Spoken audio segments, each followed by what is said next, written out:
Welcome. In this lecture, we'll look at resampling.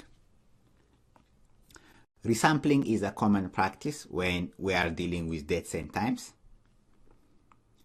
It refers to changing a given dataset's frequency to another frequency.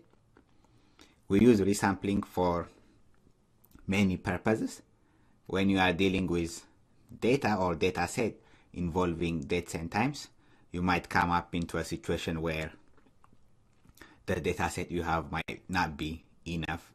So in that case, you can use resampling to change the frequency of your dataset so that you have a better understanding of your dataset.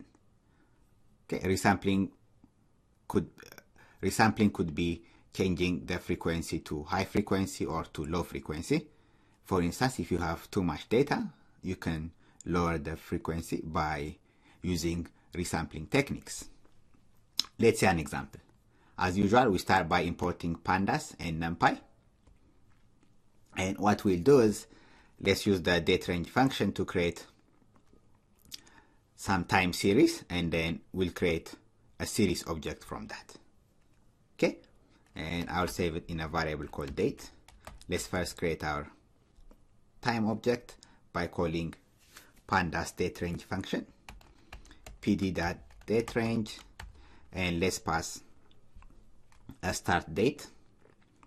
Let's say 2016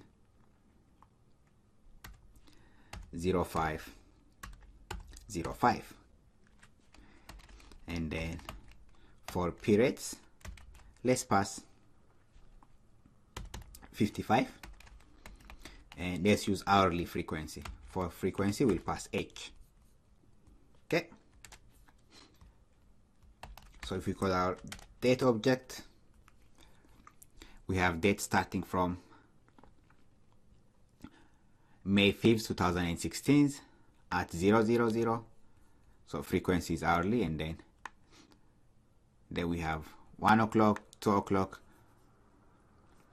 and then it goes up to May 7th, 2016, 6 p.m. Frequency is hourly. It defaults to hourly because we passed H.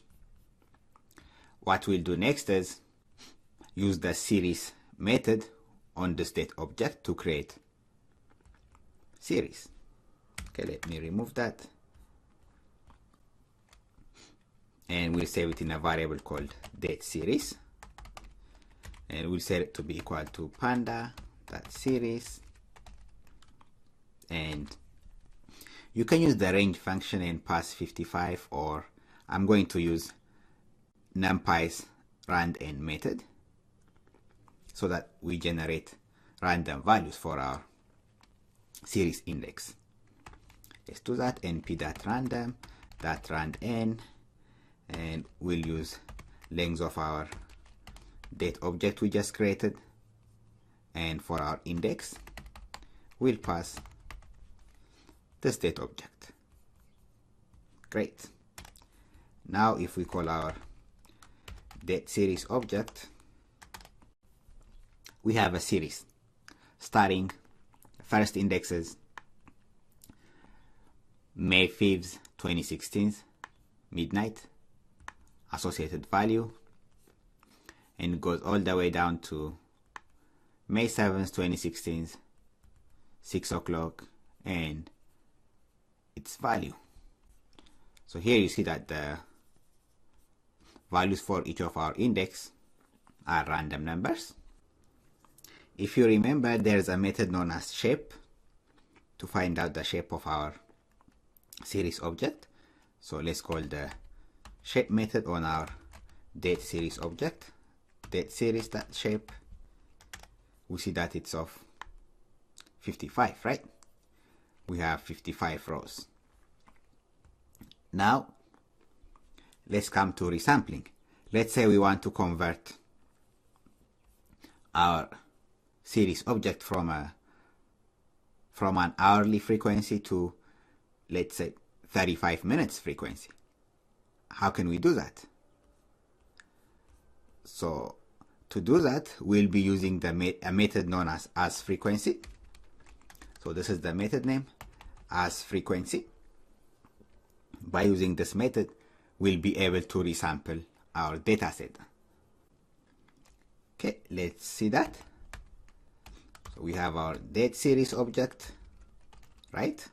And then we'll call the as frequency method on it, as frequency, and we'll pass our new frequency that we want. We say 35 minutes, so we'll say 35 minutes, and it takes another method, it takes another attribute known as method. And how do we want to fill this new frequency? So for method, we'll pass forward fill. Some other values for our method attribute is backward fill. So f fill means forward fill. That's one method. And let's save this in a new variable called, let's say, resample. Just say resample. I'll just call it resample. Okay. Now if we call our resample series object, we see that we start from May 5th, 2016. That's our start point, our first index. And then instead of 1 o'clock, now we have 35 minutes past midnight, right? That's because we have resampled our dataset so that the frequency is now 35 minutes. And then if you add 35 minutes to your previous time, you have 110 plus 35 minutes, 145, and so on until May 7th, 2016, 5:40.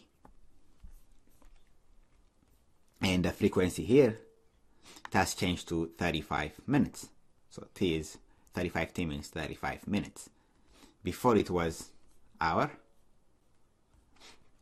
The frequency initially was hourly. Now if we check the shape of our new series, which we call the resample, we'll see that we'll have more rows. Earlier it was 55. Now we have 93. So the frequency is higher, meaning we have more frequency, right? Similarly, we can lower our frequency. We can resample our data by changing this frequency. In our original data, the frequency was 1 hour. Now let's change this to 2 hours or 120 minutes. Okay, let's do that. So we have our date series object, and then we'll call the as frequent method, and then we'll pass 120 minutes. And then for method, we can pass any method that you want. I'll just use forward fill. You can use backfill or bfill for backfill. And let's save this in another variable called resample2. Now if we call our resample2 series object, we start with midnight, May 5th, 2016, and then our second index is 2 o'clock, 4 o'clock, 6 o'clock, and so on. Here you see that the frequency is 120 minutes. So in our original date series object, the shape was, what was the shape? 55. What do you think the shape will be now for our resample2 object? Resample to that shape. Will it be more than 55 or less than 55? So the new shape will be less than 55 because the frequency is now 2 hours. So the shape will be about 30, between 30 and 30, between 25 and 30. So it's 28 now. Okay, so that's how we can resample our dataset. to a higher frequency or lower frequency, depending on our data. And another thing we can do with our resampled data, once we resample our data set, there are certain operations that we can do on this new data set. For instance, we can call the min method, the count method, or any of those aggregation methods on our new data set. That's what we'll see in the next lecture. Thank you, everyone.